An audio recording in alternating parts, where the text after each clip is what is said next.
38-year-old carpenter Anthony Downs is suing former neighbors, 45-year-old waitress Paula Nagel and her friend, 37-year-old homemaker Connie Barnett. Anthony says their children vandalized his car. Paula and Connie are countersuing for harassment. Order. All rise.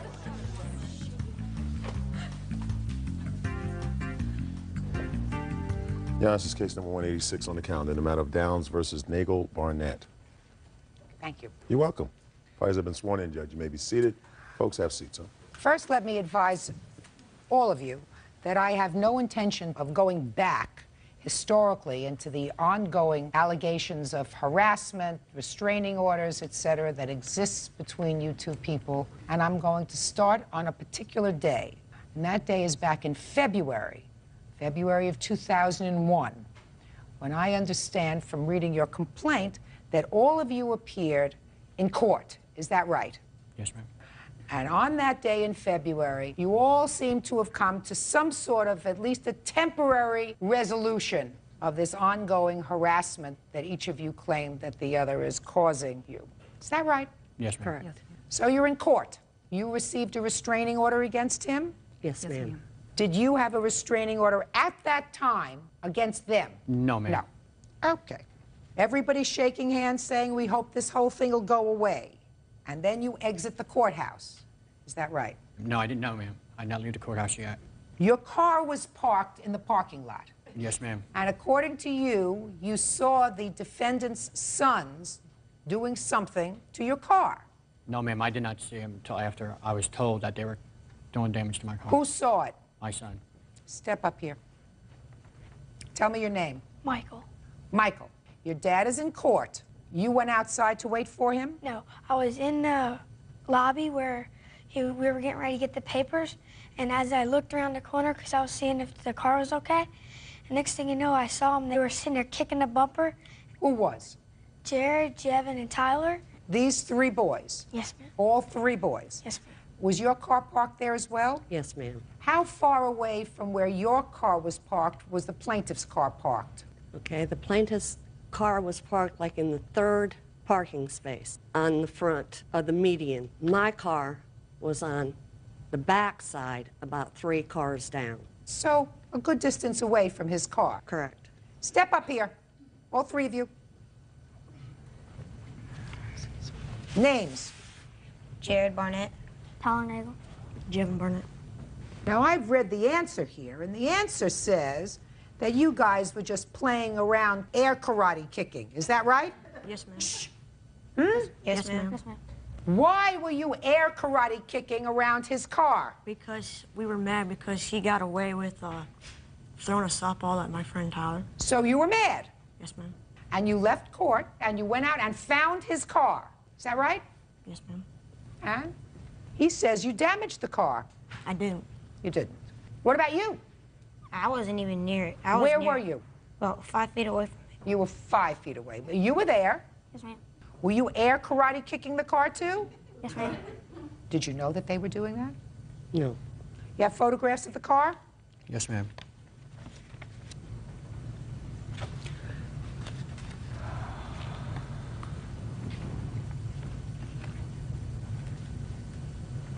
Where were your parents when you were kicking this car? They were just leaving. Were we they came inside out. the courthouse when you went outside? Yes, ma'am. You went outside first. Yes, ma'am. We were going to the car. We were going to our car. Which car? I was going to my car. But you weren't going to your car. Yes, I was. It was Well, on what the did you way. stop at his car for? We got mad, and so we just started to pretend. When did you get mad? Between the courthouse door and the time you got to his car, tell me approximately when you got mad. I was mad Inside the courthouse? Yes, ma'am. So you didn't just get mad, you were mad before you left the courthouse. Yes, ma'am. And what about you? Were you mad or you just following? I was mad too, ma'am. What were you mad at? For him getting away, Getting away with doing what? throwing a softball at me, ma'am. And is that what this case was about that you were in court about? Yes, ma'am. Were you hurt when the softball hit you? Yes, ma'am. Where did the softball hit you? On my bottom lower lip on the left. Mm-hmm. And I've got a scar. And what happened? Did the judge dismiss that case? Yes. So your sons were angry. Yes. You subsequently got a restraining order against them in March. Yes. Mm-hmm. So that then there are now mutual restraining orders. Yes, ma'am. Correct. Okay. Ma'am. My attorney's paralegal. I have an affidavit from her saying that she was there and No. I only take witnesses, not affidavits. Well, she could not be here today because she was at a case with my attorney. That's not my problem. That's your problem. I don't take affidavits. But I believe your son, and I don't believe the fact that they were angry and they just went outside and air karate kicked it, and as a result of something else, your car got damaged. Car looks like a relatively new car. Is it a new car? Yes, ma'am. It's a 2000 Buick Regal. Yeah, and you get absolutely no satisfaction air karate kicking a car. You get satisfaction when you actually kick it, right, Bird? That's right. That's right. Real cases, real people. Judge Judy. Anthony Downs says 11-year-old Tyler Nagel, 11-year-old Jared Barnett, and 13-year-old Jevin Barnett vandalized his car. The children deny the charge. So how much did it cost you to fix the car, sir? I have a lot of different bills here. Is it $500? Or That was what we had to pay at the end. Yes, ma'am. was your deductible? Yes, ma'am. Okay, that's what I thought. Okay, so now we come to March 8th. You have a counterclaim. Your counterclaim says that he violated the restraining order, and that's the only thing that I'm going to hear.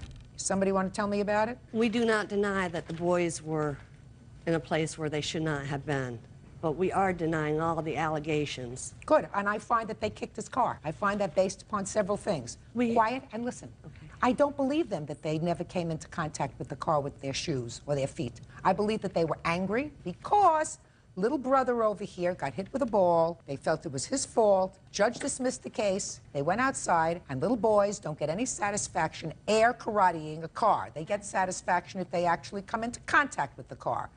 And unless the air karate kick fairy did this damage to the car, somebody did it. So I find that they did it. Now let's move to your counterclaim, madam, which is the only thing I'm going to hear right now. Got a restraining order. You say that there was continual harassment after that. After we filed the restraining order, How are you related to this case? he's suing me too because those are my children. Which children? This one and this one. Okay, go ahead. Okay, I was coming home from picking up my son Jared from the roller rink, and I pushed the button to open up my garage door, and he was coming from the side of my yard, down my driveway, and in front of me. Yes. So I called her husband because my husband was gone, and he came over, and then we called the police. And what happened? They went over there and talked to him, and he said that he was in bed sleeping at the time, and that Okay. there was nothing we could do because there wasn't a third party involved. So you saw him walk from the side of your house. Yeah, What's well, he next? was running, ma'am. Running. What's next? I have pictures where he was on 3 different occasions taking his children to school. I have pictures of him driving by the house where he could have taken 3 to 4 other routes, which were shorter than the one he took, but I feel he took these just to make himself known that he was there. So he drove his children to school and he could have taken a different route and avoided going on your street. Is that what you're saying? It's 3 or not 4 harassment. different What's routes. next? Anything else? Yes, ma'am. I don't want to hear you. I still have 2 court documents stating that there was no damage to the car. Listen carefully to me. I find that there was damage to the car as a result of your boys kicking the car. They practically confessed. The only thing they didn't confess to was that their feet, when they were doing the karate kicks, actually came in contact with the car. I don't have to repeat it to you 20 times. They were seen doing karate kicks to the car, and there's damage to a brand new car. Should have watched them more carefully. Ma'am. Your counterclaim's dismissed for harassment. Listen to me. The matter was resolved as of February 16th. The only thing that I'm entertaining is the damage to your car. Listen to me very carefully. That cost you $500, right? And a car rental. I don't care about We had the to, car we had to rental. rent a car because it was getting fixed. Do you think that I believe that when there is an ongoing problem with harassment between 2 families, listen to me very carefully. You're not receiving. When there is ongoing problems with 2 families, like there is with these 2 families involving children, that all the adults aren't a little at fault? I believe that they're all a little at fault. The adults. All the adults. Can I say something? The day that the restraining order took place is the day that, before this court date, they said I did this to her house. I'm dismissing her counterclaim for harassment, sir. You have to understand that. If you listened instead of Okay. had your own thing going on in your head, you would understand that.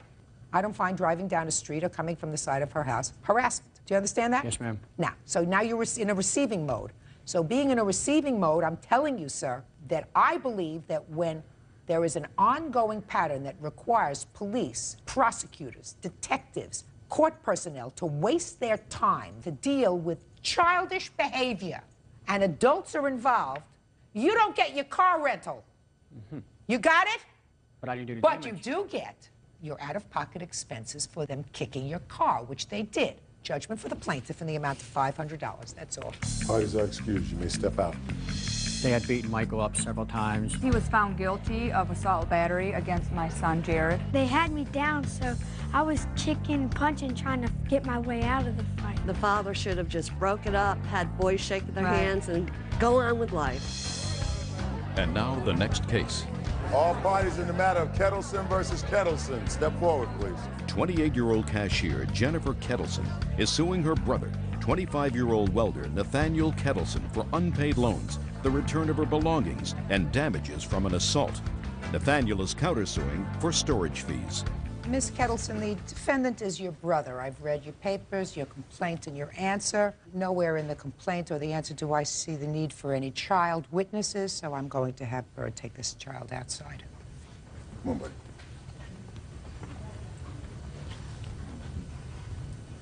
All right. According to what I've read, you were living in Alaska with your children. Things weren't going well there. You spoke with your brother. Your brother offered to open his house to you if you wanted to relocate from Alaska to Montana, where he lived with his family. You sold some stuff, packed up the rest, and moved in with your brother. Things did not work out. You got into a major brouhaha with him, either a week or two later. According to you, he kicked you out of the house. Right. You want him to pay for the following: $500, which is what you say it cost you for a motel to stay with your family. $1,400, which is the amount that you say you had to borrow for airline tickets because someone else said that you could come to stay with them in New York. A couple of $1,000 for your aggravation. In addition, you claim that he had borrowed some money from you. That's correct. Several $100s, and he didn't pay you back all of the money, right? Correct. Mr. Kettleson, your brother, has a counterclaim. His counterclaim is you left, and you left a whole bunch of your stuff there, and then he and his family were relocating.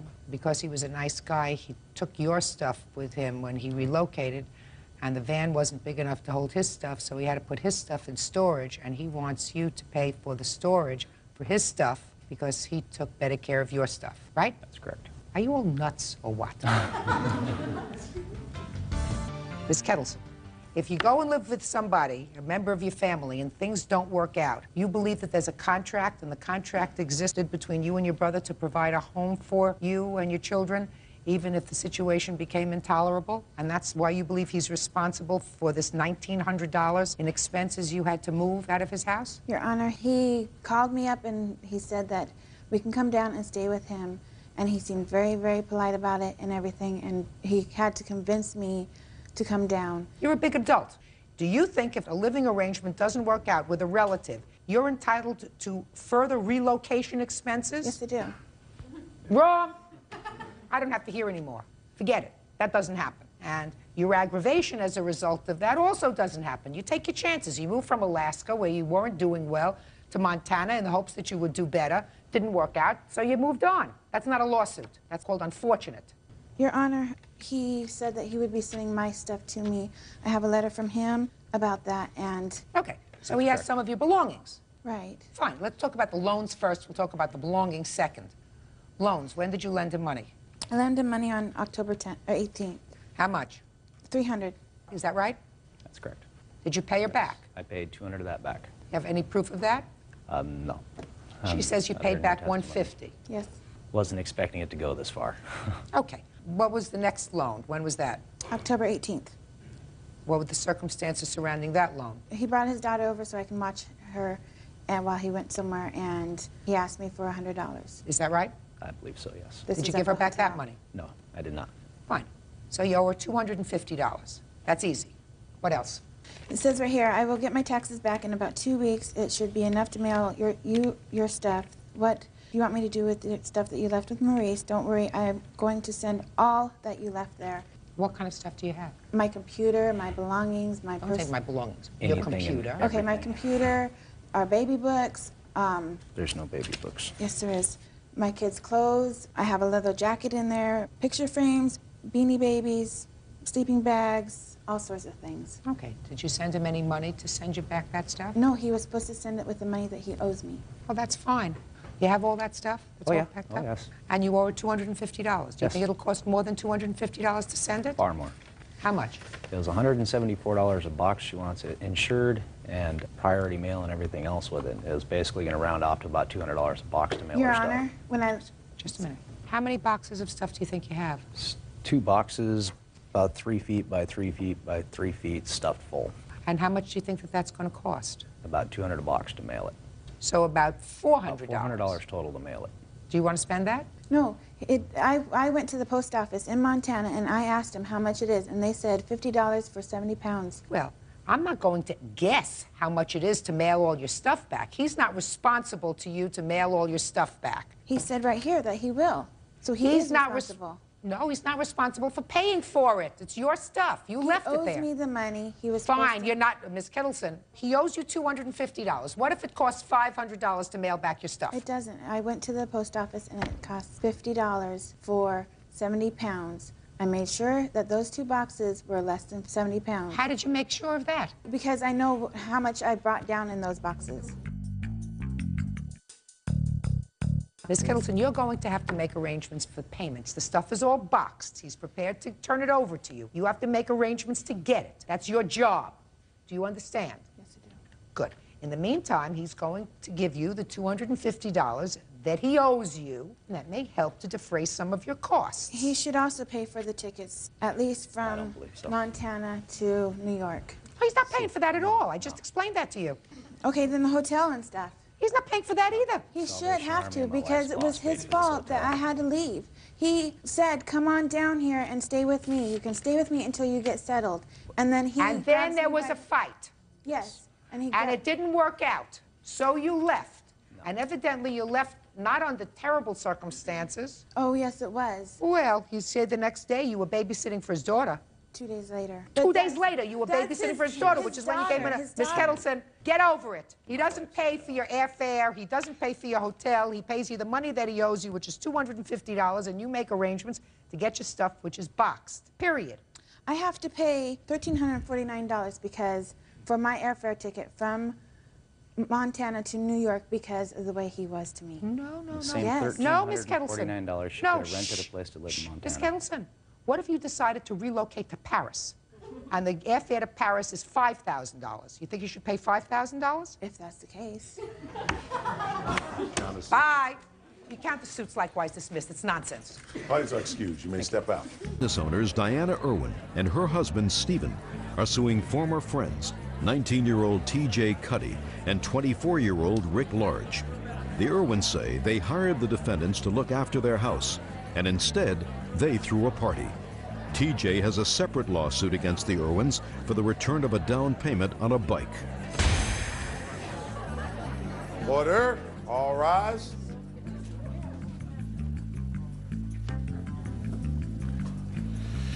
Your Honor, this is case number 572 and 560. One is Irwin versus Cuddy Large, and the other one is a cross complaint, Cuddy versus Irwin. Parties have been sworn in, Judge. You may be seated. Mr. and Mrs. Irwin, I'm going to address your claim first, and then I will address the claim by one of the defendants, Mr. Cuddy. According to your complaint, you hired these 2 young men to do some work in your house while you were gone on some sort of vacation or business trip. And they were given a whole list of things to do. They had access to your home. And it is your claim that they threw a major party while they were there, and that as a result of that, your home was invaded by a large group of people, that some things were destroyed or damaged, and a substantial amount of money stolen. And you're suing both of these young men for $5,000. Correct. The defendant said it was no big deal party, just a few friends, nobody went into the house. And Mr. Cuddy has a cross complaint, which I will get to in a moment. Who's Mr. Cuddy? Would be me. That's you. All right, how did you know these 2 young men? Rick Large had worked for us, done some work for our business for about a year. What kind of business? A computer business. And Mr. Cuddy, my husband had known him for probably about 12 years, and I'd known him about 6 years. And he was also a neighbor of ours. And you gave both these young men access to your home? Actually, Rick Large was the one that was hired to come in and feed the dogs, check emails, pick up mail, pick up the newspaper, and do a few chores around the house, and we paid him $300 for the week to do that. You only paid Mr. Large? Correct. Okay, were they supposed to stay in the house? No. Okay, and what did you find when you came home? When we first they came to pick us up at the airport, and they were supposed to come in our truck, but they came in Mr. Cuddy's mother's truck because they said they couldn't find the keys to the vehicle, which also has our home key on it and a speed pass. When we got home, we gave them T-shirts we'd bought for them, and they left, and we were home for a few minutes, and our doorbell rang.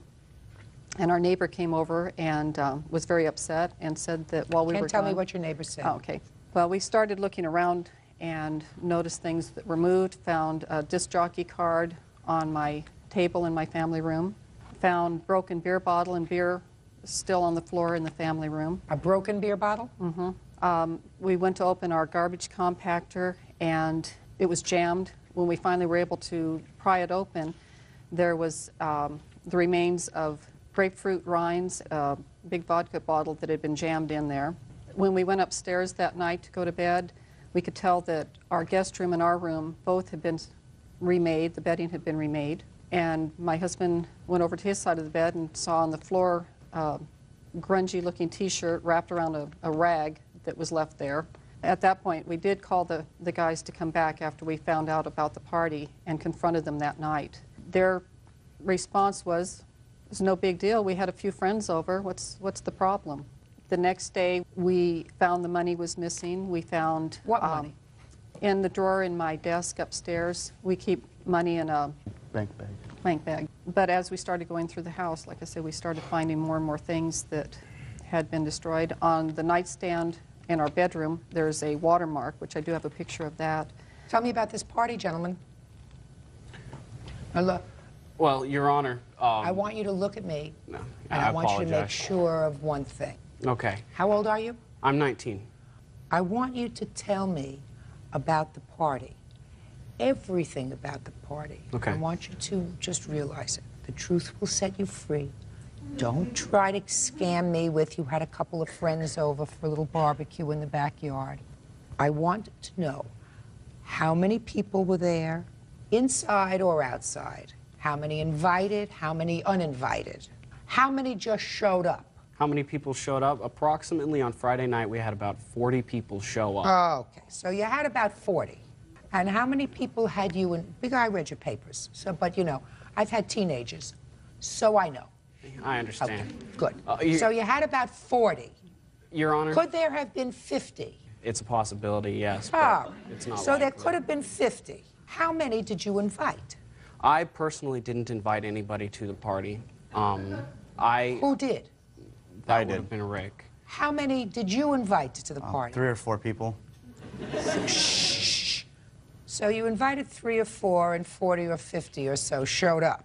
Did you call the police? No, Why not? because everybody was having a good time. We were very responsible, kept the house locked at all times. Everybody was strictly in the backyard only, Well, and people, I didn't want to ruin a good time. well, Judge, Mr. the police were called. Just a second. Mr. Large, you know that your conduct was unacceptable. You had a party, you had alcohol at the party? Speak. Yes, Who purchased the alcohol? I purchased some of the alcohol. All right. How much beer did you purchase, sir? I didn't purchase beer. I purchased a bottle of gin, Yes. and that was it. You mean that 40 or 50 people survived for an evening of revelry on one bottle of gin? No, actually, people brought their own alcohol. Really? So they were smart enough to come and bring their own stuff. Now, so you want to tell me how many hours this party lasted? I don't know, about 8. All right. So are you telling me, sir, that in an 8-hour party where everybody was drinking, nobody had to use a bathroom? No, actually, they did, and I instructed them they weren't to go in the house under So where any did they use a circumstance. bathroom? Where did they go potty? I told them that they needed to go to a McDonald's down the street or somewhere down the street. Sure. Real cases, real people. Judge Judy.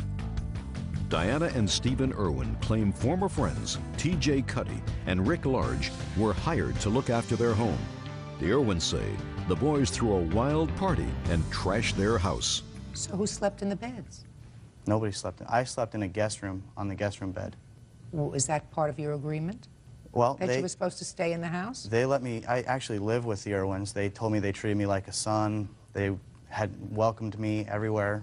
You know, they said, you're Was welcome. it your arrangement on this weekend that you were to stay in the house? No. Miss Irwin, Yes. let me make myself clear. We are not going to entertain your missed money. Right. And I'm going to tell you why. Because it doesn't sound logical to me that somebody goes away and leaves two young men with access to their home and leaves what you claim was $8,000 in cash in your top desk drawer. Doesn't sound kosher to me. So I'm going to entertain your claim of whatever damage was done in your house, because I believe that both of these young men are absolutely responsible for that.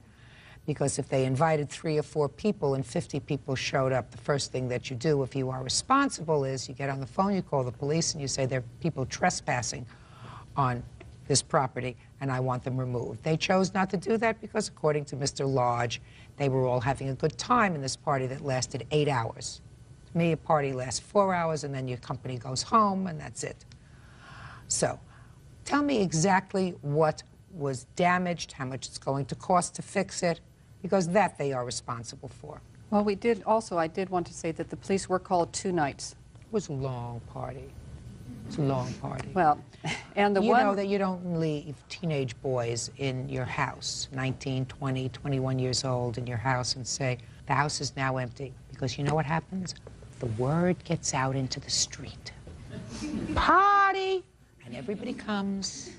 They did note that they had planned the party well before we were out of town even. Right. And how did they do that? Did they do that by Right. hiring, according to what I read in your complaint, a disc jockey? Yes. Was that disc jockey hired 3 weeks in advance? No, ma'am. When? We called the disc jockey 2 hours before a party. 2 hours before the 3 or 4 people that you had invited arrived? He was one of those. Huh? He was the person. 2 hours one of before the 3 or 4 people that you were having over for intimate barbecue in the backyard arrived, you called a disc jockey. Well, Your Honor, the disc jockey was a personal friend of Rick's, and when he called his friend, the DJ, he was at another party, and instead of keeping that party there, he decided to bring it with him. That's how all those people ended up at the Irwin's house. They get put off the premises by the police. Yeah. We understand that what we did was wrong. That Perfect. night, So then let's get to it. How much damage was caused? Well, we had to have the house rekeyed because we found that the... You're absolutely right. Rekeyed. How much? Let me just get out my little calculator. 75.75. 75.75. The What else? car had to be rekeyed, 96.54. Now, on the table, I don't know how, or the nightstand, I don't know. I haven't gotten a quote on how much it will cost to fix the ring that's on there. You have a picture of it for me to look at? Yes, I do.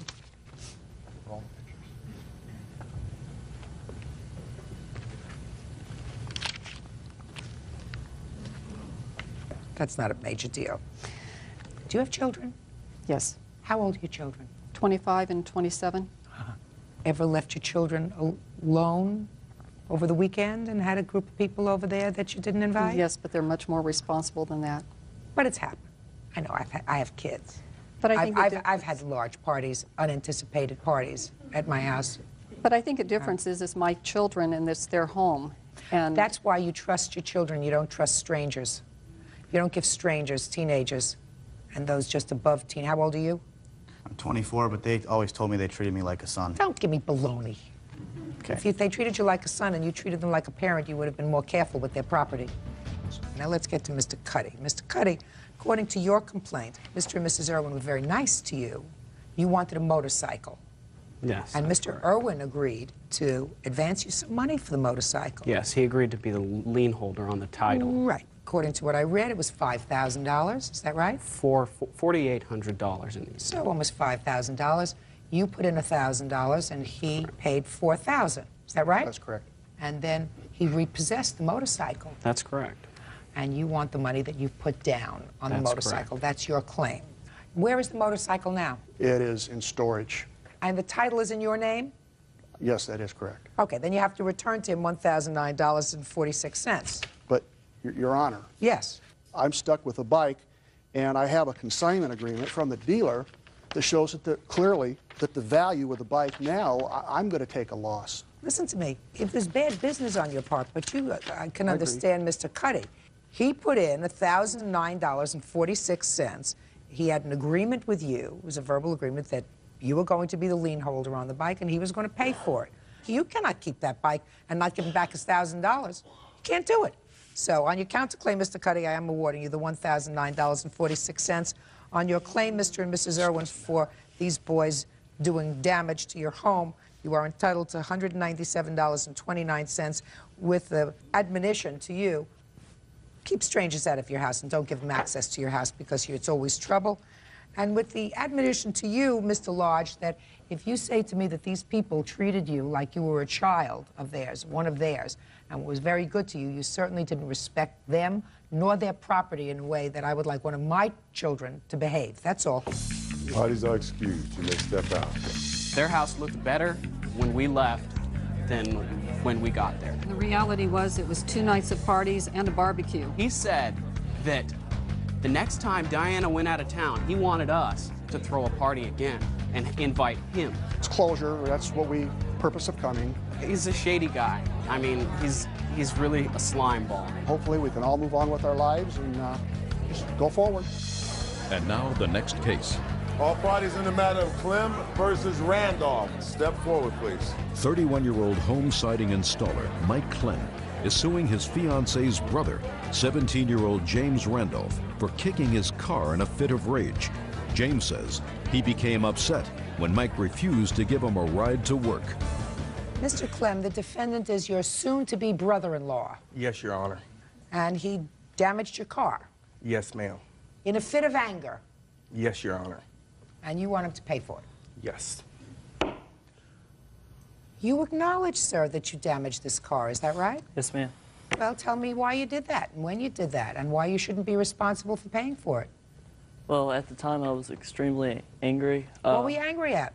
We got in a little fight because I was supposed to go to work that day. He said he would, and then... He would what? He would take me to work. At what time was this? It was maybe around 11:30ish. So at 11:30 you asked him, and he said he could, and then what happened? It was around 1 o'clock or so. He said, he started walking out the door, and I asked him again, and he said he wasn't going to take me anywhere. Did he say why? He said he was going the opposite way. So what did you do? I got mad, and I went back in the house. Tell me about his car. Well, after I went in the house, he came inside, and he started yelling at me. My mother... What was he yelling? He was just saying, you jerk, and things like that. Why, had you said anything nasty to him? At the time, I didn't know. Go ahead. So then he kept on, saying the same things. My mom tried to get him, to sit down and everything and just calm down. He pushed my mother out of the way, and then I got extremely mad. And then we both ended up actually getting in a fist fight. We haven't gotten to the car yet.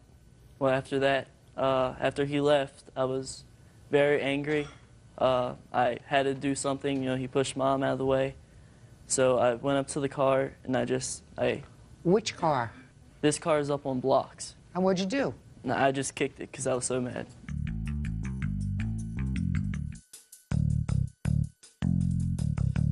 I would like you to tell me your version of what happened. At 11:30 he asked you to take him to work? No, ma'am. Tell me what happened. It was about 11 o'clock that morning. Him and his sister, my fiance, Stacy, went into town and to the store and some other odd and ends. At that point, he told her, I got to be at work at 12 noon. And to the best of my knowledge, she never agreed to take him. So when she got back with my truck, I had to go to work that day, which was on a Sunday, but I had to be at work. So he asked me, he said, can you take me to work? He said, you got to take me. I said, Keith, I said, no, I don't. I said, that's out of my way, and I said, I got to go to work. Well, he went back in the house. He slammed my door. Then he came back out when Stacy exited my house. She went to work with me that day and said something to her, and she said, Keith, she said, I can't take you. I'm going with Mike. Well, he got mad and went back into my house, slammed my door the second time. Well, then at that point in time, that's when I entered my house. And we got into a little screaming match. There was punches thrown, but there really was no connection to him. His mother did get in the middle of it, try to break it up. But to the best of my knowledge, and I mean, you may ask Stacy, she did not get pushed or hit. Okay. Now, when did you notice any damage to your car? It was the following day. I was out in the yard with Stacy and my uncle, and I happened to look in my yard, and I seen a big dent in my quarter panel.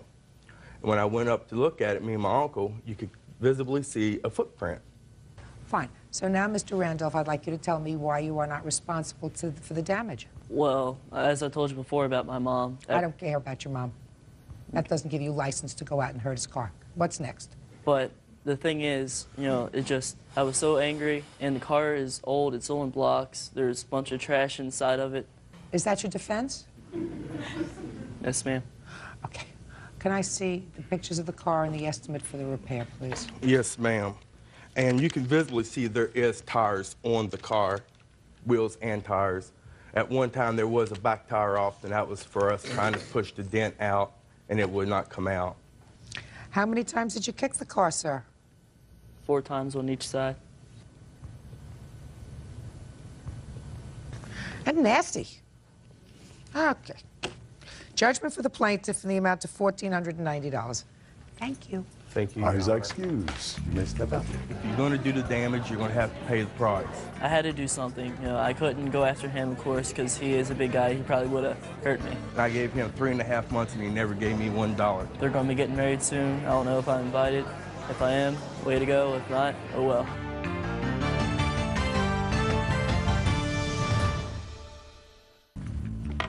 Yeah, this is case number 519 on the calendar in the matter of Gaines versus Roderick.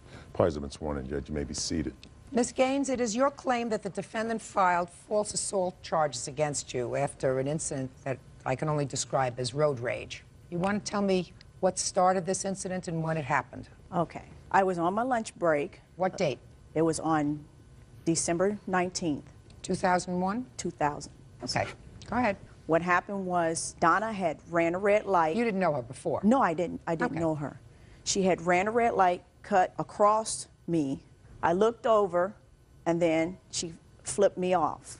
And then we started fussing back and forth. She had a phone. She had her cell phone on her. So she was in front of you? She was on the right side of me at that point. So she was on the right side of you on her cell phone? Correct. Go ahead. She started, at that point, she started coming across the line, over like she was trying to hit me. And I didn't know what was going on.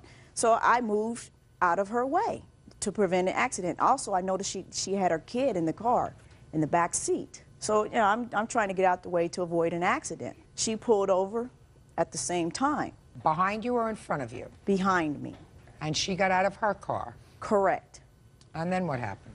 Okay, at that point, I felt she had a kid in the car. She was endangering my life. She was endangering her kid's life. As a citizen, I went over there and asked, what is your problem? You're driving recklessly. You need to watch what you're doing. And is that what you said to her? Just that way? Correct, yes. Okay, go ahead. And I left. I got back in my car. I didn't run. I got back in my car, and I proceeded back to work. What happened next? Okay. What happened, the vehicle was not registered to me. It was my roommate's father's vehicle. And, of course, it has a distinguished license plate. It had a name on there. So, apparently, I guess, Donna had filed a false report, which I have the report here. Can I see the report, please? Yes.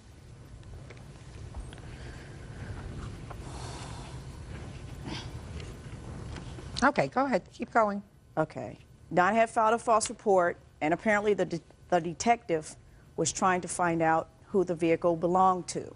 He called... Ultimately, you were arrested? No, I was not arrested. Ultimately, I was charged. Ultimately, the charges were dismissed. Is that right? Correct. And you are suing her for your attorney's fees, lost wages, and everything else Correct. for filing this false police report. Okay. Now I'll hear your version of the events, Ms. Roderick.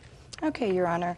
First of all, I did not run a red light because where I pulled out of, there was no red light. It was a stop sign. It was a side road. I was coming out from my house. I was making a left-hand turn, just like as I should have made a left-hand turn, and all of a sudden, I hear honking in the back of me. That's incorrect. I don't want you to interrupt her. Okay. I heard honking in the back of me. I'd had my 3-year-old son with me. I was in the left lane, and she was behind me honking. I then pulled to the right lane to let her pass because she was obviously aggravated, honking her horn. Don't interrupt her. You're interrupting. Okay. I moved into the right lane to let her pass. I figured she was in a hurry, you know. And then she didn't pass me. She stayed next to my car, and she was the one flipping me off, I couldn't hear what she was saying, but it was obvious that what she was saying was foul language, flipping me off.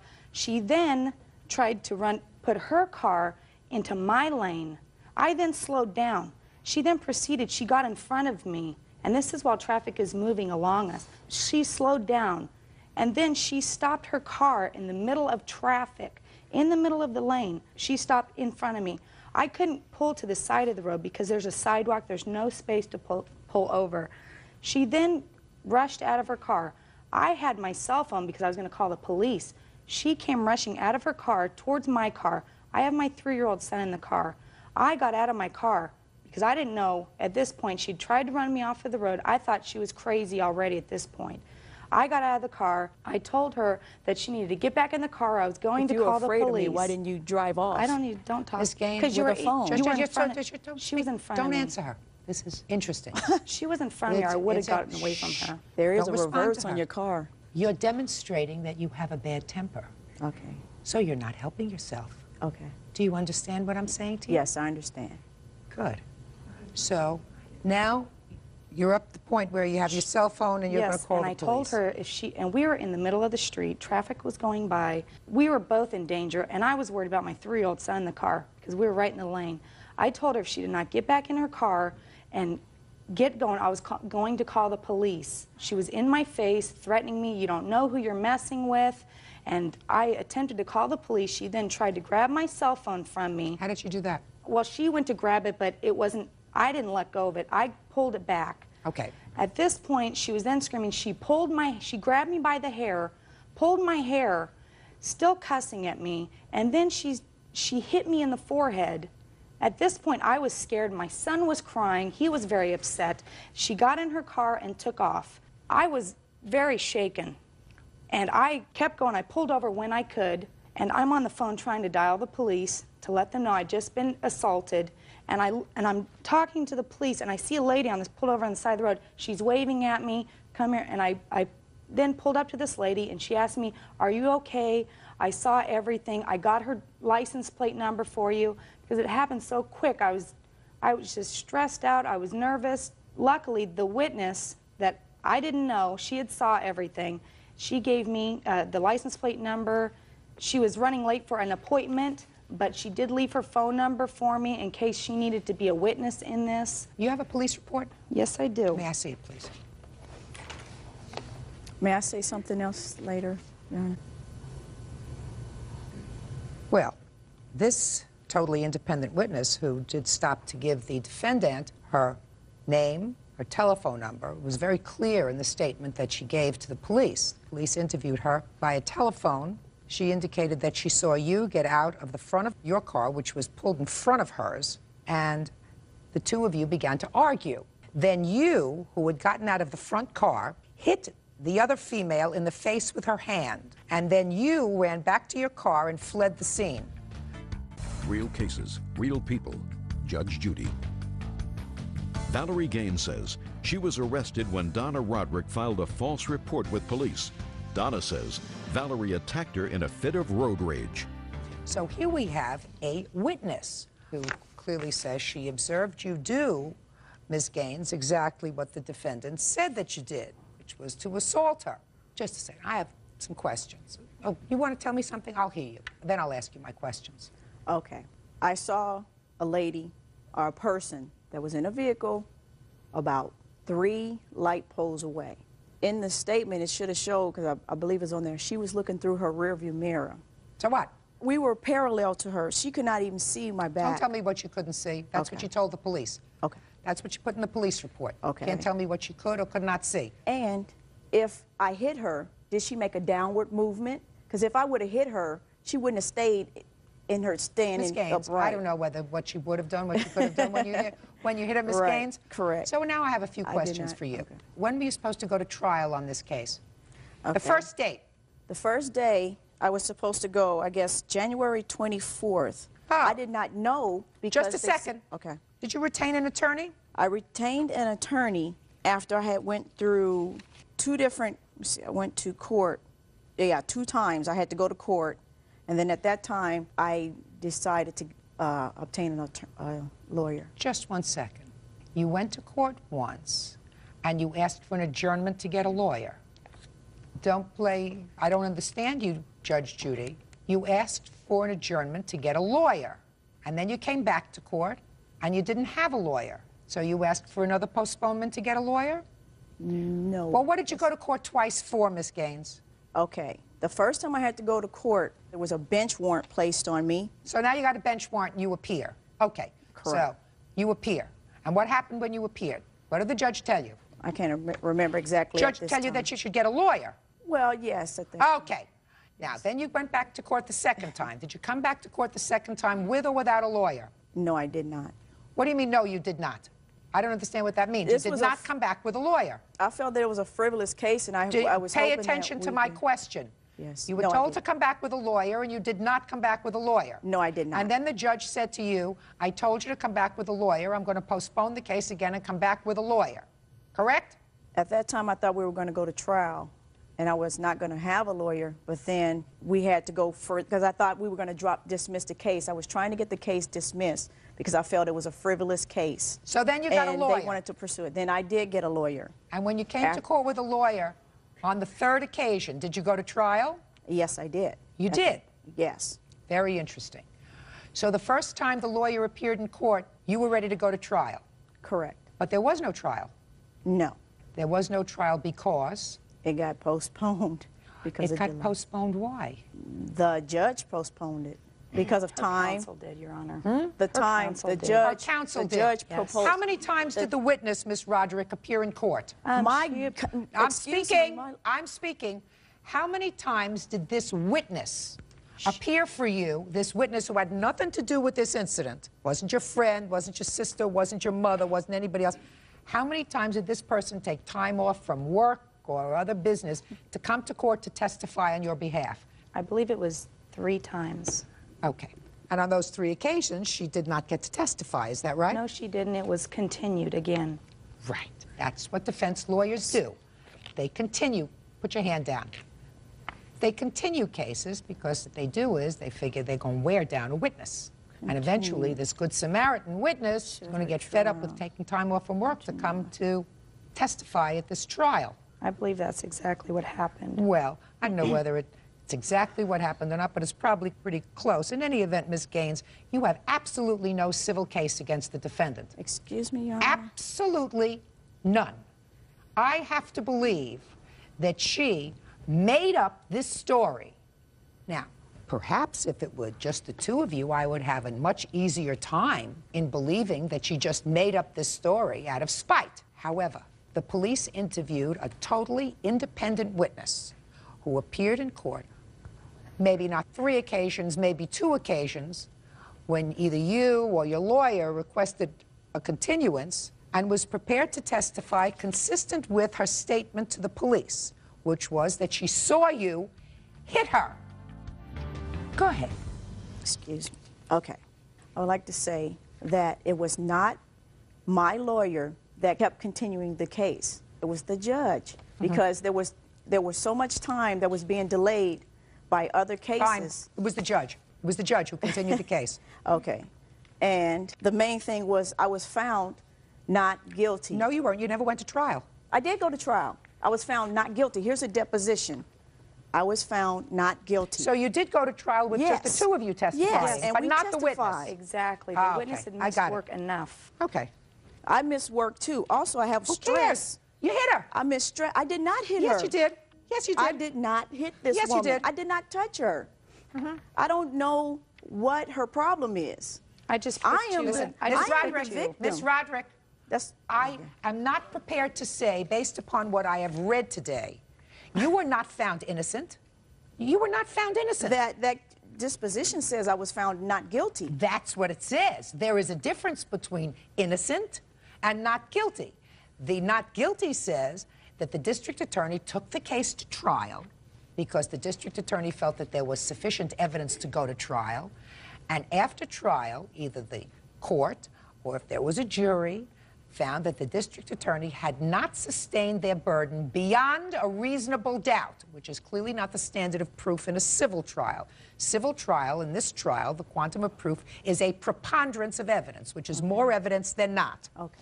Clearly, the police had absolute justification for issuing a bench warrant for you.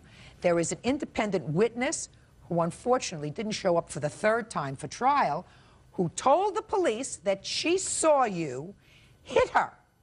So you have no case, Miss Gaines. How far away Your case was is she? dismissed. How far I have no away idea. She's not here. What? That's all. Oh, I'm railroaded. Excuse I've me, been step back. railroaded. I can't believe this. I'm glad that Judge Judy was able to see through her. I've lost a lot of money. I did the right thing by calling the cops. This is BS. If she needs to say that to make people think that's what it was, that's fine. I did not touch her. All I know is she did put her hands on me. I got a lawyer to fight my case, and this is all BS. I don't know why it escalated. Maybe she was having a bad day. I'm telling you, I didn't touch her. She's irate right now, screaming and yelling. I'm telling you, this whole thing is BS. I should have just went on my own. That's on her. I don't really, that just shows how ignorant she is. This whole thing is BS. Look at her attitude now. She didn't touch me, though. And now the next case. All parties in the matter of Phillips versus Crane. Step forward. 21-year-old car service writer Billy Phillips is suing his ex-girlfriend, 21-year-old receptionist Emily Crane, for a down payment on a car. Emily says Billy took the vehicle back. Mr. Phillips, let me see if I understand your complaint. Okay. I really wasn't quite sure that I was reading it correctly. Okay. You and the defendant dated. She needed a car or wanted a car. You made the following agreement with her. You would purchase a car in your name. Correct. You put down the deposit, which was $1,000, Correct. and you were going to take care of the expenses on the car until she turned 21. That is correct. And when she turned 21, she would take over all of the payments and give you your $1,000. Correct. Before she turned 21, the two of you broke up. Yes. So after you broke up, you went and took back the car Correct. before she was 21. Yes. In the beginning Now of... you have possession of the car, Correct. and you want her to pay you the $1,000 deposit. Correct. Are you nuts?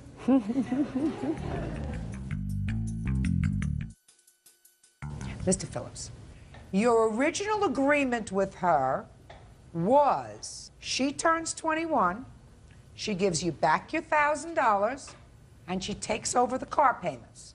And when she's paid it off, you give her the pink slip to the car, so that it's titled in her. Correct. Right? Correct. What was the reason you took the car back before she turned 21? Because the car was still in my name. Oh, but that's not her fault. I'm not saying it was, Your Honor. I just... But you breached the agreement, sir. So... You breached the agreement.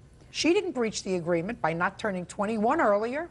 I'm not saying she she has to did. wait until she's 21. That's something beyond her control. You breached the agreement by taking the car back. Now, if she had turned 21 and she did not give you back your $1,000 and assumed the car payments, then you have a right to take the car back and say, you breached the agreement. You didn't give me back my $1,000, but you made it impossible for her to perform her agreement with you because you repossessed the car. Why do you think you're entitled to your $1,000? Basically because that was the agreement we agreed on. No, it wasn't. The agreement that you had, sir, was that she was going to give you the $1,000, pay off the car, and have a car.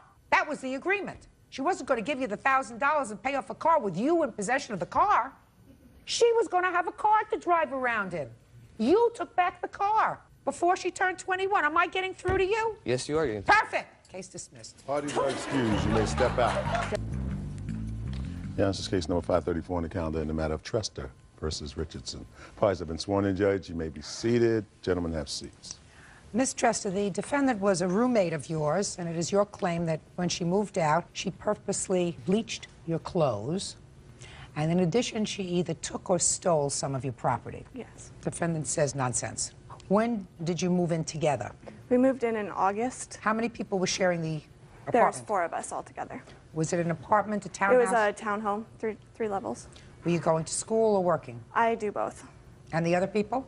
My brother and the other roommate work, and Layla was working at the time. When did you move out? I moved out on November 9th, 2000. Had you signed the lease? Yes, I had. So you broke your lease when you moved out? No, I had cleared it with our landlord. But you were breaking your lease by moving out early? Yeah. Okay. Tell me why you moved out. I moved out because I would come home various nights from work, and pretty much in the living room, couch, entertainment center, everything was mine. And stuff was getting misused on my entertainment center. My cats were purposely being let outside, and they weren't outside cats. And I was just, you know, I moved all my stuff up to my room pretty much. And a couple days later, I was in Cheyenne, Wyoming, visiting a friend. Cassandra called me and pretty much told me that it was unfair that I moved my stuff upstairs because, you know, all the roommates were using it. And I explained that pretty much, you know, if they can't use it properly, it is my stuff. I should be able to move it up to my room if I'd like to. And pretty much after that, we just weren't getting along, arguing, yelling at each other. And I had previously been in a car accident. I didn't need any extra stress, so I figured it was better for both of us just to end the situation and for me to move out and move on. Now, Ms. Dresser, it is your claim that the defendant damaged some of your property, and that was on the 9th of November? Yes. Well, tell me about it. Well, actually, to correct her, the reason she moved out is we actually had a physical confrontation a couple days before. She had thrown a bowl at my head and I slapped her back. She'd thrown a what at your head? A cat food bowl at my head, and I had slapped her back. I went in later that day and apologized and was like, we'll work these things out. I know you lost your job, you don't have rent. I can cover you for a little bit longer, we just need to work on it. She wasn't paying her bills. How long hadn't she paid the rent? It was due on the 1st, so she moved out on the 9th, so it was 9 days late. And the main thing was that our bills she had written checks to bounced, and she was unwilling to take care of them. That was the problem, and she was like, I'm too busy to take care of it, so I was like, well, you need to take care of it or get out. At that point, we were okay. I came home. I felt that her moving her stuff out of the front room was vindictive because she was doing it because she was upset at me. And I told her, if this is the way it's going to continue to be, maybe it'll be better if you get out. I would rather have you out. She said that I was overreacting. We needed to talk about it. So I was like, we'll talk about it when I get home from work the next day. She called me at work from that day, that was on the 7th, and told me that she was moving out. I went home that night to monitor things getting moved around because, of course, things always get taken when people move out. And her mom and her were egging me on to fight, saying that I wasn't tough enough, so I went up into my room and stayed until I had heard that they'd left. When I left, I came downstairs to grab all my stuff, because while I was up in my room, I heard her and her mom constantly going, is this Cassie's stuff? If it is, I don't care, break it. It's not mine.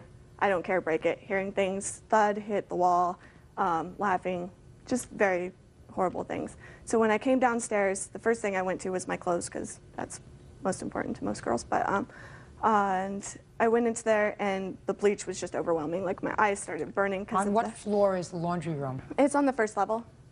The 2 bedrooms are upstairs, so I came downstairs, and I could smell bleach as soon as I got to the bottom of the stairs and went in there. And lo and behold, all of my clothes have bleach on them. And the bleach bottle was standing up and had the cap on it. So I called the police and made a report, and that's this for you. What other items do you say that the defendant has of yours? Clothes, books.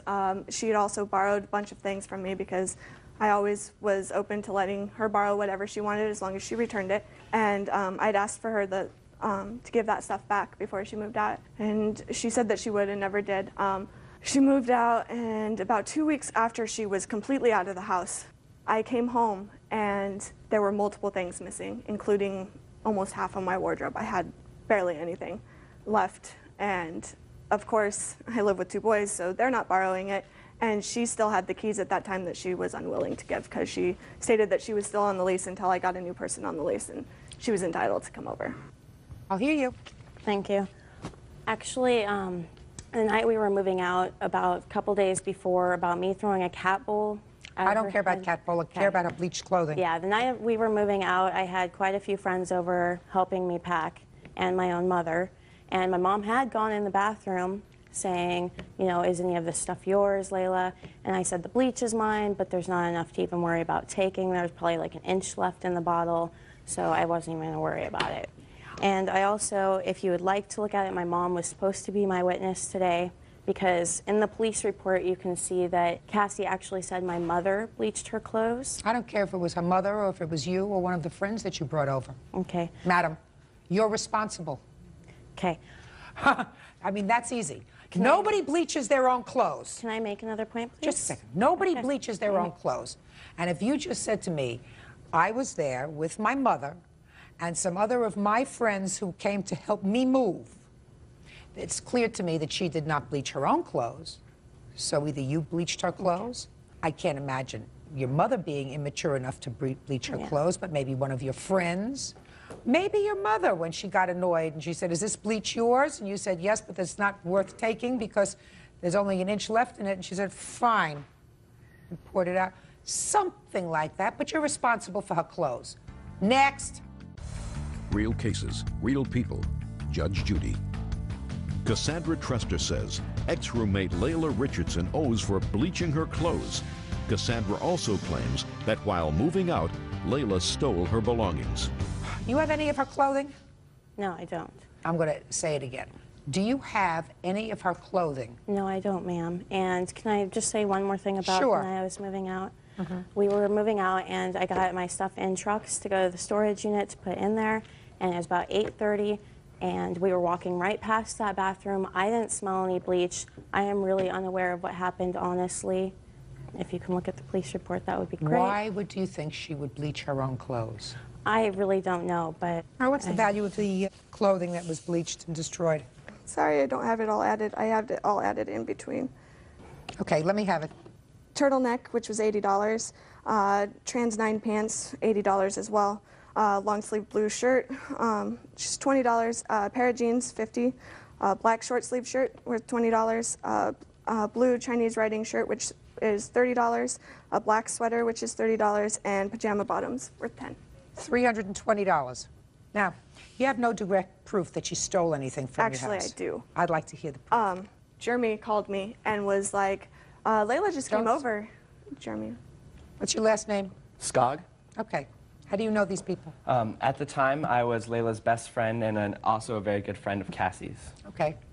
I was there with Layla helping her move her things out.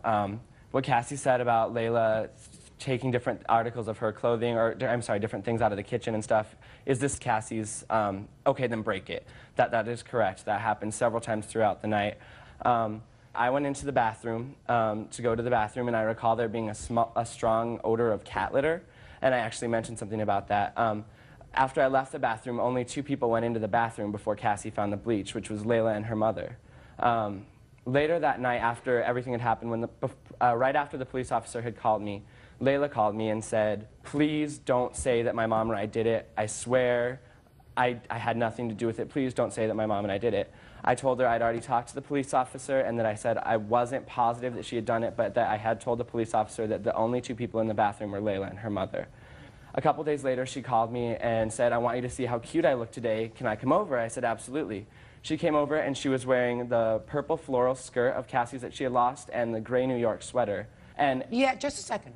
Yes? I'm sorry, I obviously didn't steal any of her clothes. Well, let's talk about that particular outfit. He's not lying. He's telling me the truth. Okay. Well, He's telling me the truth. That's what he saw you wearing. Okay, well, actually, I don't have a pink floral skirt or anything. You don't have one that belongs to you. Correct. No, I don't wear skirts, ma'am. Listen to me. I don't have Listen to me. her clothes. He's not lying to me. How do I know that? I don't share my secrets, but I know that he's not lying to me. And then I believe almost every day that week, she had come over wearing something that I recognized as Cassie's. The gray New York sweatshirt that she was wearing, or the sweater vest that she was wearing at the time, actually was one of the reasons that these 2 were fighting, was because Cassie, it was her favorite sweater, and she'd asked for it back several times, and Layla refused. Every time we went to Layla's house that she was wearing it, she would take it off before we even went into the house so that Cassie didn't see it. Layla has her lip and her eyebrow pierced. She had Cassie's horseshoe barbell in her lip and a barbell in her eyebrow as well, which belonged to Cassandra as well. I've seen her in the clothes several times. High marks for having places to put those. Actually, I don't have that many places. They're extra for my belly button. She used them for her eyebrow ring. I'll hear your witness. You have a witness? Is that why you brought this person? Yes, no, he was there the same night also. Okay, Steve, I've already decided that she or her mother bleached the clothes. So I want you to pass over the bleaching. I don't want you to waste your time with nonsense about the bleaching. She or her mother bleached the clothes.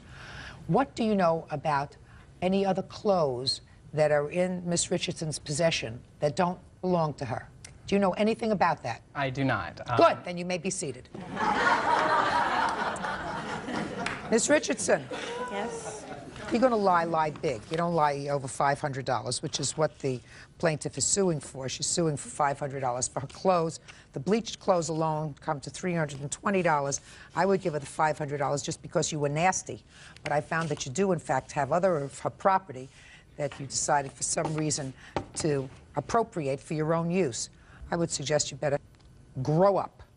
Judgment for the plaintiff in the amount of $500. That's all. Thank you. Parties are excused. You may step out. Stuff was being thrown around, but nothing was broken. I was in the same bathroom, didn't smell any smell. The judge knew he was telling the truth. He's only there for 10 minutes. I'm sure he knew a lot. Maybe she's vindictive. I don't know. I think the truth came out, and I'm glad that it happened. And now the next case. All parties in the matter of Tao versus Perry. Step forward, please. 27-year-old claims adjuster Daisy Tao is suing ex-boyfriend, 33-year-old graphic artist Adam Perry, for an unpaid loan. Adam says the money in question was to pay Daisy's bills. Ms. Tao, the defendant is a former boyfriend of yours. I gather that you lived together for a brief period of time. You claim 2 loans to the defendant totaling $2,500. Relationship is over. You want your money. Yes, that's correct, ma'am. I did not live with him, though. That's not correct. You did not? No, I never lived with him. Okay. When, I'll get to you in a second. When was the first loan? On February 9th, 2001. What was it for? He's told me that he was behind in rent, car payment, that he didn't have any money, and so I helped him out. I gave him a loan of $1,500 that we agreed upon that he would pay me back when he got his taxes. And in March, he told me that he was still short and behind on his mortgages. Could you put your hand down? And so then I had to loan him another $1,000. And so at that point, I was getting a little concerned, and I did tell him that I expected him to pay me back. He agreed to this and said that he would pay me back in the summer, because at the time he was unemployed and trying to go to school. Where were you living in February of 2001? I lived at home in Little Canada, Minnesota. At home with whom? With my family. Where were you living in March? At home. And where was the defendant living? He lived in Dayton, Minnesota. Were you working? Yes. Did you ever stay over at his house or apartment? I would go to see him once in a while, yes. I'm asking you a question. I expect honest answers. Do you Yes. understand? Did you ever stay over at his home? Yes, I've spent the night at his house, yes. On an average of how many nights a week? Maybe once a week, once every 2 weeks. Now, Mr. Perry, it is agreed that she gave you $2,500. Yes, Your Honor. Now, you tell me what that money was for. In January, Your Honor, she wanted to move in together. I had a relative living with me, and she asked if I had my relative move out. Your Honor, that is not true. I don't want you to interrupt him. So my cousin moved out, and she agreed to roughly pay half of the bills, which I have a list of a couple of months, which total a little over $1,100, and she said she would pay half. That's not true, Your Honor. Do you want... I'm sorry, ma'am. I don't mean to be disrespectful. Then you can't speak when he's speaking. When, according to you, did she move into your home? In early January. She moved all of her clothes and belongings and... She had clothes, belongings, hair dryers, curling irons. Are you telling me, sir, that she moved all of her personal belongings from her parents' house into your house? She wasn't living at her parents' house, Your Honor. Where was she living? She would stay at some friend's house, and she moved from place to place, and that's why she asked, because she was going to switch her job position and move closer to where I lived so that we could be together. So she moved in January? Yes, Your And Honor. she agreed to, according to you, roughly pay half the expenses? Exactly what my cousin was paying, which was about $500. Well, now you changed the story. Mm-hmm. So which is the story, that she agreed to pay for roughly half the expenses, or that you had a fixed amount of $500? It was about $500, Your Honor. Now, about $500, sir, isn't an agreement. No.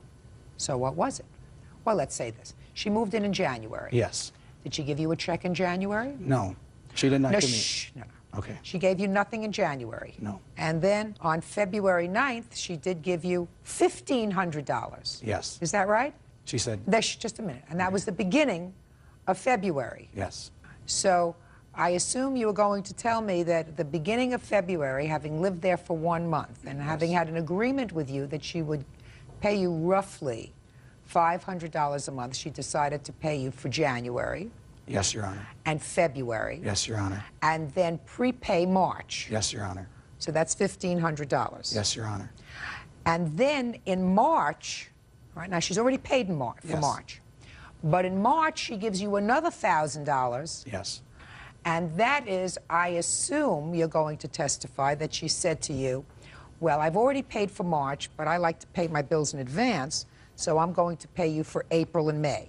Yes, she gave me money. Yes, that's what you're telling me. Yes, That's Your what she Honor. did. Is that right? Yes. Bull. That's not the way it works, sir.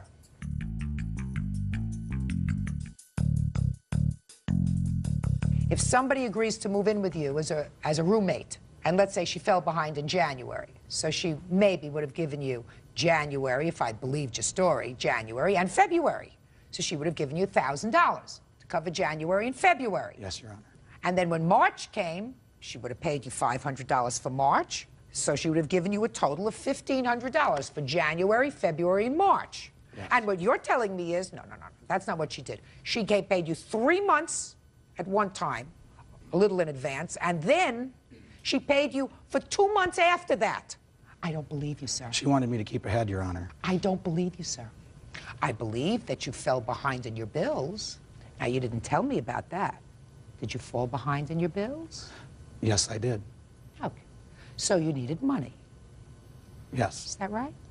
Did you say anything to her about giving her back any money when you got your tax returns in April? I did not, Your Honor. Mm-hmm. She was there at least 4 days a week, Your Honor. I was Oh, not. shh, just a minute. Mr. Perry, when somebody lives with you full-time, Yes. they are not there 4 days a week. No, she was not living with me full time. Give her back her money, Mr. Perry. Judgment for the plaintiff in the amount of $2,500, that's all. Parties are excused. You may step out. Now, this is case number 437 on the calendar in the matter of Yukevich versus Seiss. Parties have been sworn in. Judge, you may be seated. Ladies, have seats, please. Ms. Yukevich, you were a waitress in a restaurant. Correct. The defendant was there with a group of family members, a large group of family members. Correct. And it is your claim that while there, she assaulted you. Yes. And you want to be compensated not only for the assault, but for your lost wages and your pain and suffering. Yes. The defendant says she never hit you. Were you the person who was serving the defendant's group? No. Tell me what happened. Well, that party had been sitting there for a while, and they were drinking a lot. And I was in the section next to this large party, and I had a couple of tables there. And throughout the night, they were having problems, my tables with the large party, because the large party was kind of getting out of control, standing up, backing into my tables. And I believe that woman right over there was smoking in the not-smoking section, and a table had asked me, you know, to tell the woman to stop because it was bothering them, and they were in the non-smoking She was section. just standing in the... Just standing in the non-smoking, smoking. So I walked up to her and I proceeded to tell her, ma'am, you can't smoke here, this is non-smoking. She then proceeded to get very defensive with me. And What did she say? She said, we're leaving. You can't tell me when to leave and what to do. I can stay here as long as I want and do whatever I want. And I said, you can, ma'am, but you can't smoke here. And she proceeded to say the same thing, call me some names like, you white bitch, gringa, weta. And I said, you know what, if you want to be a grumpy old woman, be a grumpy old woman, but do it somewhere else. And I walked away because I knew the situation was going to get out of control. So I went to go tell my manager what had happened. And as I was walking around, she came running up to me, excuse me, you white bitch, you white bitch. That's her, grabbed me, slammed me up against the wall like this, started punching me, kicking me, scratching at my face or something, and slamming me up against the wall. And I'm freaked out because I've never seen this woman before in my life. Luckily, then one of my coworkers jumped in between, and she's reaching around him, you know, punching like this, kicking, and that's when I looked down the way at my section, and there was a full-out brawl. That large party of hers, they had tables thrown over, broken bottles. One of my customers was on the ground and they were kicking him. He was bloody from head to toe. At that point, I don't know where she went, but I ended up just running because I didn't know what to do. It was like a flight, something. I took off to run outside because I was like, I'm getting the hell out of this situation. Excuse me, I'm sorry. What kind of injuries did you sustain? I have some pictures here. I'd like to see And them. I have a medical bill. They're not very good pictures. She did throw me up against the wall, so like a lot of it was to the back of my head. This is the medical bill here. The restaurant did pay for the medical bill, but that's just the... on there, you can see some of the scratches on my face. Were you taken to the emergency room then? The EMS checked me out, and then they told me to go to the hospital afterwards. So I went, right after I got off work, I went to the emergency room. Did you miss any work? Yes, I did. I have this that shows what I missed several days. I also have a police report and an incident report from my managers. I'd like to see both. This is police report, and this is incident report from the managers. There's also a statement from Margaret on that day in there, too, that it was an incident report, I guess. I did highlight a statement.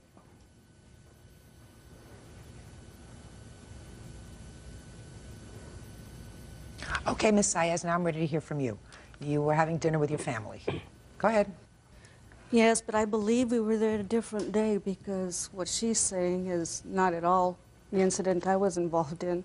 We were a party of 23, 5 generations. The incident, the way it started was I was walking Grandma out. She was walking out ahead of me. My witness was walking out ahead of me. And I sent Grandma off with someone else because I saw that they were having words with each other. The part where I walked in is where Hazel says, I didn't know we had a time limit, is what she told her at that time. Who's Hazel? This is my witness. Hazel's my niece. I didn't know we had a time limit. Right. So anyway, if you want, Hazel can tell you how the incident started with her, and she can tell you what went on. So that's what you heard. Go ahead. Okay. Well, what I heard them say, she says, you Mexicans never know when to leave. I work in a Mexican restaurant. Just a second. So that's, okay, just a second. So that's what you say you heard her say to your niece? Yes. You Mexicans never know when to leave. Hazel says, I didn't know we had a time limit. And she says, yes, that's why nobody wants you people around. I know. She told her. And then she proceeded to light a cigarette because she had been on her way out. And she tells her, you can't smoke here. It's a non-smoking area. And then she says, and besides, you're just jealous of my white skin and my blonde hair. Then turned around and walked out. Go ahead. So, you know, like, blood started boiling, but my daughter grabbed me at this time because there were some friends, other friends of ours there that we hadn't seen in a while. So then afterwards I went looking for her. I felt she was being very rude. I approached her. I was on my way to approach her to discuss the situation. I put my finger up at her to, you know, to make the point. The 2 busboys jumped me at that time, grabbed me, and I do have some injuries and some, I'm disabled. I am on disability. I have metal fusions on my neck, arthritis spondylosis. You never brought this on up. my neck. I've since then been, I've had 6 surgeries and been diagnosed with fibromyalgia and all this stuff. Anyway, so I can't move. I can't do that kind of stuff. I approached her. The bus boys jumped me before I even said a word. And they started, and they pulled my arms back, which causes a great deal of pain for me. So I started yelling and screaming, let me go, let me go. So my son saw this, and he came over. He says, I'll take her out. Don't worry about her. So he got me by the arm, and we went out. How do you think she got the scratches on her face, Miss Saez? I have no idea. As a matter of fact, if you don't mind, I'd like to see the pictures because APD and the fire department were there. They checked her. And, you know, according to the police report, it says that they just let her go. It says battery, but they didn't arrest me. Had they found any marks on her or anything, and it's an assault, they would have arrested me. They said they couldn't arrest her, that I would have to press charges. They didn't even arrest the people that assaulted my customer, and he was bleeding from head to toe. Real cases, real people. Judge Judy. Waitress Michelle Yukevich says she was assaulted on the job by customer Margaret Seiss. Margaret says Michelle insulted her with a racial slur. So my question to you is, why didn't you press charges on her? Is there any reason? Oh, I had to, it took me 45 days to get the police report, like seriously. And then I was waiting to go down and press charges. I know it's been a little while, but I mean, it's been in the back of my head. It's not going to happen. Okay. Did had I hit her, Ms. Saez, I believe you made contact with the plaintiff. Let me tell you that. No, I didn't. Let me tell you why I believe you made contact with all of your disabilities. Because when someone is assaulted, they want the person responsible to compensate them or be punished. If she were assaulted by somebody else, you wouldn't be here. She said that you assaulted her. According to your own statement, you were hot, you got furious, according to you, when you heard her make comments to your niece, and you were hot then. Then you went back to find her. And you didn't go back to find her just to have a discussion, because by that time, things were starting to get rowdy between the tables on your side and the tables on the other side, because this looks to me as if it turned into a free-for-all. So you had not only the opportunity, but you had the mental capacity at that moment to strike out at her. Your Honor, I wear these rings all the time, plus other ones. I just toned it down a little bit. These would have left some big bruises had I punched her. Look at the way the tables are set in the restaurant, there is no way that you can get her against the wall. And on her police report, she says on here that I was smoking and that I was seated in a non-smoking area, which I wasn't. Police got confused, but the whole story, the story that I get in the complaint... No, but she says that she came back. Listen and to me, she the didn't stories talk that to me. The stories she talked that, to her. The stories that you both told today are totally consistent. Now, the police, in the course of taking down a report, may not get everything right, but the stories that you both told me today were consistent with regard to what happened with your niece, that she told her not to smoke, whatever words were exchanged. And I'm not sure that I'm getting the whole story about the words that were exchanged, because it seemed to me absolutely ludicrous for the plaintiff. What she said is an absolute lie, Your Honor. All I have to back me up is the truth. Yeah. And when he swore me in, I swore to do that. I would never was the word gringa used, anything like that. Nothing like that was ever said. I don't know where she got this from. Just a minute. But according to you, the word was said. Oh, it was. Just a minute. According to you, the word bitch was said by your niece. Yes. That's what I'm saying. I'm telling you the truth. Yeah, I believe that. What I'm telling you, Ms. Saez, is that what the police took down quickly in their notes did not reflect what happened on that day, which was basically she told her not to smoke. They get into some words. You're overhearing words that they're getting into, and you decided to have a confrontation with her, which you did. You not only decided to have a confrontation with her at that moment that you heard it, but you got rid of your mother or your aunt or whoever else it was, and you went back to find her. Again, you went back to confront her. Because according to you, Ms. Saez, you were boiling at what you heard her say. And then you went to find her. That's what you said. You said, I went to find her. Because she was making such horrible racist remarks. And unless someone is there to receive those names, if you're not there at the other end, will never know how you feel. You feel humiliated, degraded. She made me feel like an alien. Oh, and I don't mean like an alien from across the border. I'm talking about from Mars or something. Never did that. You are a grown-up, madam. Grown-ups know that words... I understand that. Words are different from acting physically. When someone is being a racist, yes, it is going to cause problems. No one likes to be labeled with names. So what kind of problems is it going to cause? What kind of... Hey, Ms. Saez, you see what you're doing? Exactly. This is what she was doing. No. This is what you're doing. And this is why I got angry. And unless you're on that receiving end... You got angry and you hit her. It's going to cost you $2,500. Receive that. Period. End of discussion.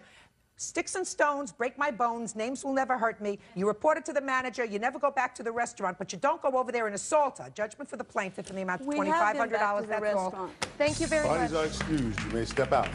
None of that ever happened. Absolutely none of it happened. Margaret, you know, proved my case just by her actions. Knock the out of the person, if you can.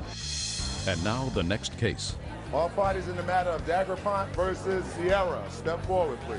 67-year-old Paul Dagrapont is suing 28-year-old car salesperson Vanessa Sierra for the cost of a new puppy. Paul says when his granddaughter's Maltese was in Vanessa's care, the dog ran away and was hit by a car. Your granddaughter, I assume this is your granddaughter, had a little Maltese dog, and she wanted to breed and have a litter of puppies from her dog. You got the defendant's name. The defendant had a male Maltese. You brought your granddaughter's dog to the defendant's home for the purposes of having this liaison. Correct. And left her there, Yes. which was standard procedure, I assume. Is that right? I've never bred a dog before, so I don't know what standard procedure is. I haven't either. Well, hopefully the dogs know better than you do what's going on.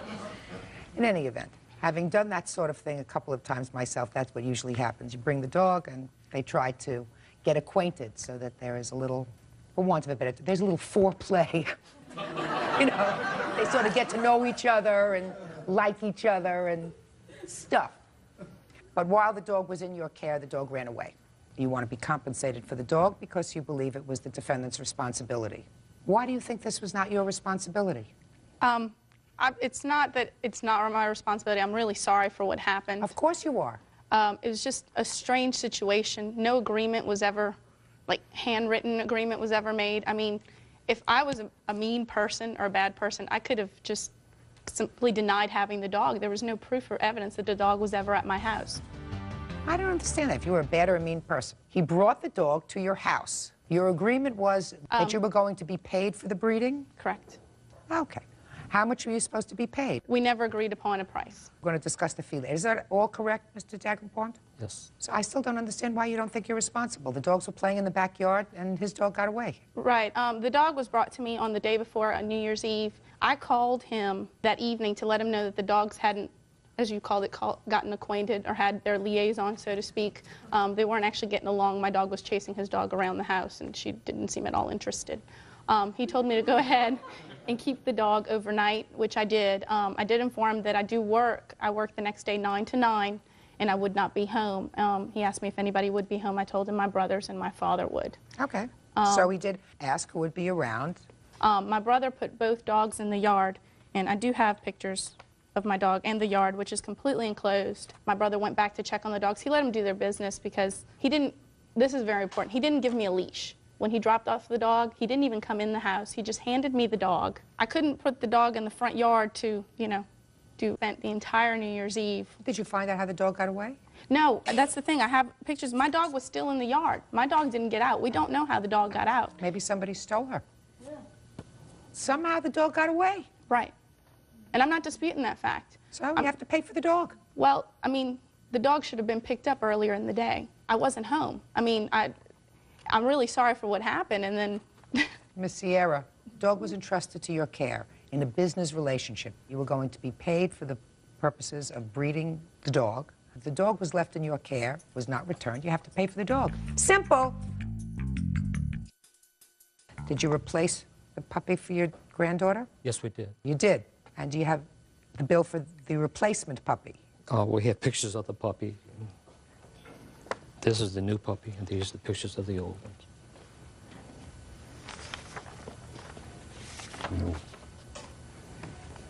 Oh, this time you got her a little Yorkie. How's the new puppy? Playful. Looks adorable. Step up near your granddaddy. A girl or a boy? A girl. What did you name her? Minnie. How old is she now? I think 10 or 11 weeks. You taking good care of her? Yeah. Good. How much did you pay for Minnie? $700. You have the bill? I don't have the bill on the new dog. I have a canceled check on the old one, and this is the posters that we put up looking for when Rice was missing. And we have bills from the veterinarian that they require baby shots, so to speak. Okay, let me see the bill for the Maltese, please, and the vet shots. We put 150 of these posters out in the neighborhood looking for her. When we finally found her, you know, she was dead. She had been hit by a car? By a car. I assume that somehow she got out because if somebody had stolen her. I don't, like I said, I have pictures of the yard completely enclosed. Well, maybe your brother accidentally opened up the front door. I don't know. Dorothy, cost of the dog was $625, and all the vet bills with the cost of the dog come to $1,011. Judgment for the plaintiff. I'm glad you got a new puppy. Thank you. Parties are excused. You may step out. Yeah, this is case number 511 on the calendar in the matter of Thomas versus Kelly. Parties have been sworn in, Judge. You may be seated. Ma'am, have a seat, please. Ms. Thomas, your lawsuit contains Two parts. First, the defendant, who was your ex-boyfriend, you claim assaulted you in July of last year. Is that right? That's correct. And you want several $1,000s as a result of that assault. Then you claim that a month later you let him borrow your car and he totaled it and it's impounded or something, and you can't get a driver's license until you pay the impound fees and towing fees. So you want him to take care of those fees as a result of totaling your car. That's correct. So let's deal with the assault. बिस्मिल्लाहिर्रहमानिर्रहीम। आज हम शुरू करेंगे नमाज, हिस्सा नमाज। नमाज किसे कहते हैं? नमाज अल्लाह ताला की इबादत और बंदगी करने का एक ख़ास तरीका है जो अल्लाह ताला ने और उसके पैगंबर हज़रत मोहम्मद सल्लल्लाहु अलैहि वसल्लम ने बंदों को सिखाया। नमाज़ पढ़ने से पहले किन चीज़ों की ज़रूरत होती है? नमाज़ पढ़ने से पहले 7 चीज़ों की ज़रूरत होती है जिनके बग़ैर नमाज नहीं होती। उन चीज़ों को शराइत नमाज और फ़र्ज़ कहते हैं। उन चीज़ों को शराइत नमाज और फ़र्ज़ कहते हैं। मतलब कि कोई काम करते हैं ना, उसकी शर्तें होती हैं। इसी तरह ही नमाज की जो शर्तें हैं वो ये हैं, वो 7 चीज़ें जो नमाज से पहले ज़रूरी होती हैं वो क्या हैं? अव्वल, बदन का पाक होना। दूसरे कपड़ों का पाक होना। तीसरा, जगह का पाक होना। चौथे, सतर का छुपा होना। 5वां, नमाज का वक़्त होना। 6, किबले की तरफ मुँह होना। 7वां, नमाज की नियत करना। नमाज की पहली शराइत का बयान। बदन पाक होने से क्या मुराद है? बदन पाक होने से मुराद है बदन किसी किस्म की नजासत यानी पलीदी ना हो, मतलब कि नापाक ना हो। नजासत की कितनी किस्म है? नजासत यानी नापाकी की 2 किस्में हैं, एक हकीकी, दूसरा हकमी। नजासत हकीकी किसे कहते हैं? वो ज़हरी नापाकी जो देखने से आ सके नजासत हकीका कहलाती है, जैसे कि पेशाब, पखाना, खून, शराब। नजासत हकीमा किसे कहते हैं? वो नापाकी की वो शरीयत के हुक्म से साबित हो मगर देखने में ना आ सके, नजासत हकीमा कहलाती है, जैसे बेवज़ू होना, गुस्ल की हाजत होना। नमाज के लिए किस नजासत से बदन पाक होना ज़रूरी है? दोनों किस्म की नजासत से जिस्म का पाक होना ज़रूरी है। नजासत हकीमा की कितनी किस्म हैं? नजासत हकीमा की 2 किस्म हैं। एक छोटी नजासत हकीमा, उसे हदस असगर कहते हैं, उसे हद से असगर कहते हैं, और दूसरी नजासत हकीमा जिसे हद से अकबर कहते हैं और जनाबत कहते हैं। छोटी नजासत हकीमा से बदन पाक होने का तरीका क्या है? छोटी नजासत हकीमा से बदन वज़ू करने से पाक हो जाता है। वज़ू का बयान। वज़ू किसे कहते हैं? वज़ू उसे कहते हैं आदमी जब नमाज पढ़ने का इरादा करे तो साफ़ बर्तन में पाक पानी लेकर पहले घुटनों तक हाथ धोए, फिर 3 मरतबा मुँह धोए, फिर कोहनियों तक दोनों हाथ धोए, फिर सर और कानों का मसा करे, फिर दोनों पाँव टखनों तक धोए। वज़ू करने का तरीका तालीमुल इस्लाम अव्वल में तुम पढ़ चुके हैं। ये है तालीमुल इस्लाम हिस्सा चौथा हिस्सा है। वज़ू में क्या और किस बात की वज़ू में क्या ये सब बातें ज़रूरी हैं? वज़ू में बाज़ बातें ज़रूरी हैं जिनके छूट जाने से वज़ू नहीं होता, उन्हें फ़र्ज़ कहते हैं, और बाज़ बातें ऐसी हैं जिनके छूट जाने से वज़ू हो जाता है, मक़द नाक़स होता है, उसे सुन्नत कहते हैं। और बाज़ बातें ऐसी हैं अगर उनके करने से सवाब ज़्यादा होता है और छूट जाने से कोई नुकसान नहीं होता, उसे मुस्तहब कहते हैं। वज़ू में फ़र्ज़ कितने हैं? वज़ू के 4 फ़र्ज़ हैं। पेशानी के बालों से ठोड़ी के नीचे तक, और एक कान के सिरे से दूसरे कान के सिरे तक। منہ دھونا، دونوں ہاتھوں کو کوہنیوں سمیت دھونا، چوتھائی سر کا مسح کرنا، دونوں پاؤں ٹخنوں تک دھونا، وضو کی اس طرح سنتے ہیں، نیت کرنا، بسم اللہ پڑھنا، پہلے دونوں ہاتھ 3 بار گھٹنوں تک دھونا، مسواک کرنا، 3 بار کلی کرنا، 3 بار ناک میں پانی ڈالنا، داڑھی کا خلال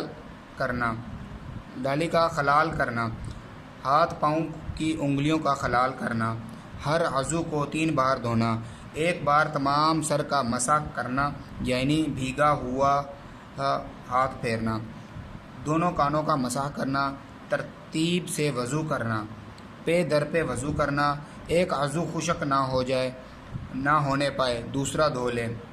وضو میں مستحب کتنے ہیں؟ وضو میں 5 مستحب ہیں۔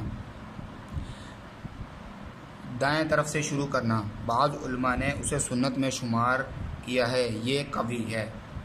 گردن کا مسح کرنا، وضو کے کام کو خود کرنا، دوسرے سے مدد نہ لینا، قبلے کی طرف منہ کر کے بیٹھنا، پاک اور اونچی جگہ پر بیٹھ کر وضو کرنا۔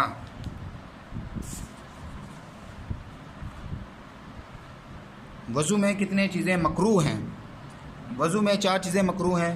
ناپاک جگہ پر وضو کرنا، سیدھے ہاتھ سے ناک صاف کرنا، وضو کرنے میں دنیا کی باتیں کرنا، سنت کے خلاف وضو کرنا، یہ جو چیزیں ہیں یہ سب مکروہ ہیں۔ کتنی چیزوں سے وضو ٹوٹ جاتا ہے؟ 8 چیزوں سے وضو ٹوٹ جاتا ہے۔ انہیں نواقص وضو کہتے ہیں۔ پخانہ، پیشاب کرنا اور ان دونوں راستوں میں سے کسی چیز کا نکلنا، رہی یعنی ہوا کا پیچھے سے نکلنا، بدن کے کس مقام سے خون یا پیٹ کا نکل کر بہہ جانا، منہ بھر کے کرنا، لیٹ کر یا سہارا لے کر سو جانا، بیماری یا کسی دوسری وجہ سے بے ہوش ہو جانا، مجنون یا دیوانہ ہو جانا، نماز میں قہقہ مار کر ہنسنا، مثلا کہ اونچی آواز سے ہنسنے سے وضو ٹوٹ جاتا ہے۔ غسل کا بیان، بڑی نجاست حکیمہ یعنی حد سے اکبری اور جنابت سے بدن پاک کرنے کا کیا طریقہ ہے؟ حد سے اکبر یا جنابت سے بدن غسل کرنے سے پاک ہو جاتا ہے۔ غسل کسے کہتے ہیں؟ غسل کے معنی ہے نہانا، مگر نہانے کا شریعت میں ایک خاص طریقہ ہے۔ غسل کا کیا طریقہ ہے؟ غسل کا طریقہ ہے اول دونوں ہاتھ گھٹنوں تک دھونا، پھر استنجا کرنا اور بدن سے نجاست حقیقہ دھو ڈالے، کلی کرے، ناک میں پانی ڈالے، پھر مکمل وضو کرے، پھر تمام بدن کو تھوڑا پانی ڈال کر ہاتھ سے ملے، پھر سارے بدن میں 3 مرتبہ پانی بہا لے۔ یہ سنت طریقہ ہے غسل کرنے کا۔ غسل میں فرض کتنے ہیں؟ غسل میں 3 فرض ہیں، کلی کرنا، ناک میں پانی ڈالنا، تمام بدن میں پانی بہانا۔ غسل میں کتنی سنتیں ہیں؟ غسل میں 5 سنتیں ہیں۔